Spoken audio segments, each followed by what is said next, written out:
Rohan, you're chasing a story about a Paterson cop who's in trouble over a video. What do you got? Guys, take a look at these videos that were uploaded to YouTube recently. They were titled South Paterson Cops Gone Wild. Get on the ground. He was with Get me. on the ground. I don't give a f.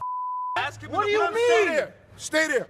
Stay there. There are not many details surrounding these videos as of yet, but it's very intense, and it did happen down here in South Paterson, right off of Main Street. You got a gun. You I'm be quiet, man. face. Get the f up. No.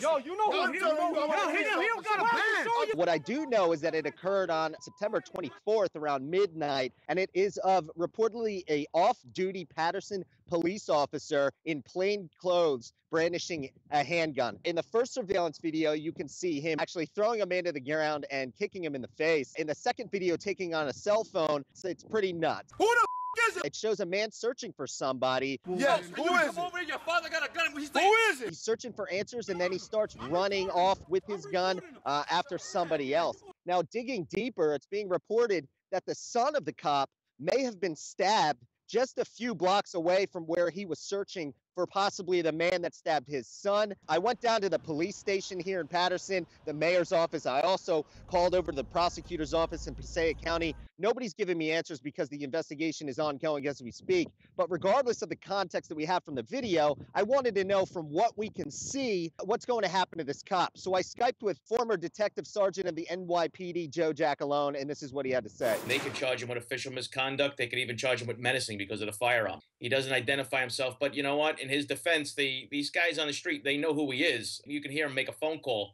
and say, you know, hey, your boy's out here with a gun. I thought the cop was incredibly calm. There were 4 or 5 people around him. He wasn't even yelling. Actually, he lowered his voice a few times. I think what an incredibly brave citizen that was actually filming this incident. The only reason why the cop calmed down is after the guy told him, I'm filming this, and then when he ran after that guy, it seemed like he was gonna shoot him. The guy said, go ahead, shoot him, you'll go to jail. I'm recording him.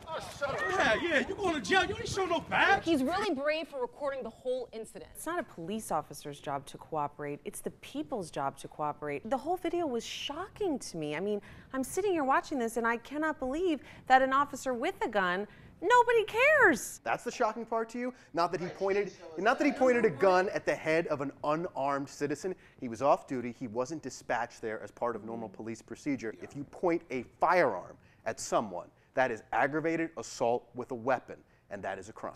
It's different if you are a police officer and you are chasing a suspect. But he's not the one to determine if he's a suspect or not, just on his own stead if he's off duty. There's no police report or incident report, or no charges have been pressed as of lately for what went down on September 24th. Listen, I want my cops to be proactive rather than reactive. I don't have a problem with this. I understand following procedure, you should call 911. Is he supposed to sit there and twiddle his thumbs while a man who might have a knife is still out in the open? I agree with you of being proactive, but it's the emotional part of it that comes into it. When it's your son, a family member, something like that, you must try to remove yourself from the situation because your emotions can get the best of you sometimes. It's exactly the same way you don't want a doctor operating on his own family member. You don't want a police officer investigating his own family's potential alleged crime. What you saw there was a police officer who was not in uniform. Citizens there asked him to show his badge, did not do so, then ran after a guy pointing a gun in the middle of the street. People could have been injured. It was extremely irresponsible. I think that there ought to be charges filed against the guy taking the video.